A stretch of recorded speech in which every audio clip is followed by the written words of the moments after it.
अस्सलाम वालेकुम रहमतुल्लाहि बरकातुहू। एल्लारिगे नमस्कार।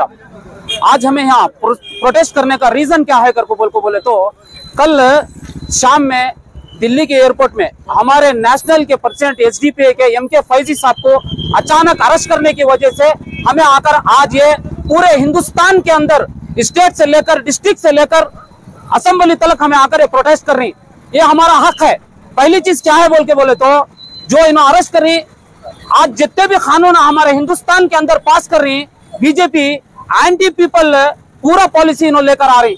इसके खिलाफ जो आवाज उठाते हैं, इसके खिलाफ जो प्रोटेस्ट करते हैं तो उनको टेररिज्म के अंदर डालकर एंटी पीपल के जितने पॉलिसी इन्होंने लेकर उसके खिलाफ कौन आवाज आती उनको अरेस्ट करने की कोशिश कर रही। अब हमें देखे तो जस्ट 8 साल के अंदर दिल्ली के अंदर एक इलेक्शन होने वाला था। इलेक्शन से पहले क्या करे बोले तो ईडी वाले आकर अरविंद केजरीवाल को अरेस्ट करे।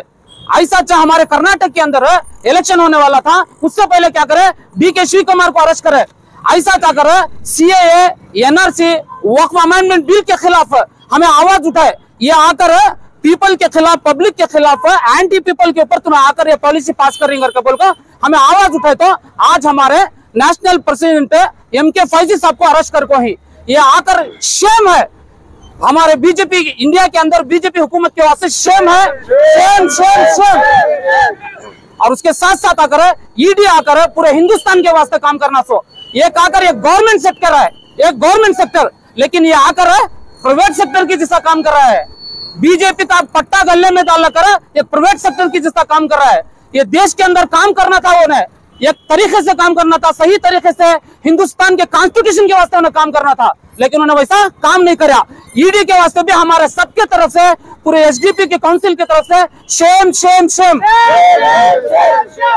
और इससे भी बड़ी बात क्या है बोले तो ललित मोदी चले गया, विजय माल्या पूरे लोगों का, गरीबों का, मजलूमों का पैसा खाकर चलेगा, उनको नहीं पकड़े, उसे अरेस्ट नहीं करे इनको। और दूसरी बड़ी चीज क्या है, कोविड के 4 साल के अंदर हमारे इंडिया के अंदर जितने भी फैक्ट्री से, कंपनी से पूरा आकर डाउन हो गए, बिजनेस लॉस हो गया, लेकिन अमित शाह का बेटा उसका बिजनेस लॉस नहीं हुआ।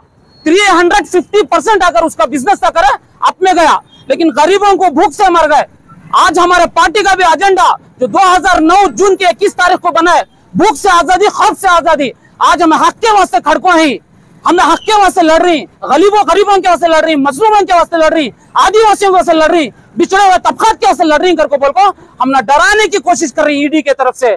ईडी करना था तो क्या है, एक गवर्नमेंट सेक्टर के तहत होकर लोगों की मदद करना था सो, जो आकर ब्लैक मनी का अंदर काम कर रहे हैं उनका ब्लैक मनी पकड़ना था सो, लेकिन वो काम उन्होंने नहीं करे। इन्होंने आकर हमारे हिंदुस्तान की एकदम डेमोक्रेटिक के ऊपर काम करने वाली बेहतरीन पार्टी हमारी एसडीपी पार्टी के जो प्रेसिडेंट को अरेस्ट कर को है, हमें इसके खिलाफ निंदा करती। जब से बीजेपी हमारे देश के अंदर 8 साल 12 साल के दरमियान जो सत्ते पर आता है, पूरा एंटी पीपल आकर उन्होंने आकर जितने भी वक्त लेके आ रहे हैं, वक्त के खिलाफ जो काम कर रहे हैं, ये पूरा आकर बहुत गलत है। इसके तहत आज हमें प्रोटेस्ट कर रहे हैं। और मैं ये प्रोटेस्ट को खत्म करने से पहले हमने बहुत कम वक्त दिए, 10 से 15 लहजे का वक्त दिए। हमारे मुलबागल के डीएसपी सर, हमारे पुलिस डिपार्टमेंट का मैं तहे दिल से शुक्रिया अदा करता हूं, और यहाँ आए हुए सारे मीडिया वालों का मैं बेहतरीन तरीके से तहे दिल का शुक्रिया अदा करता हूं।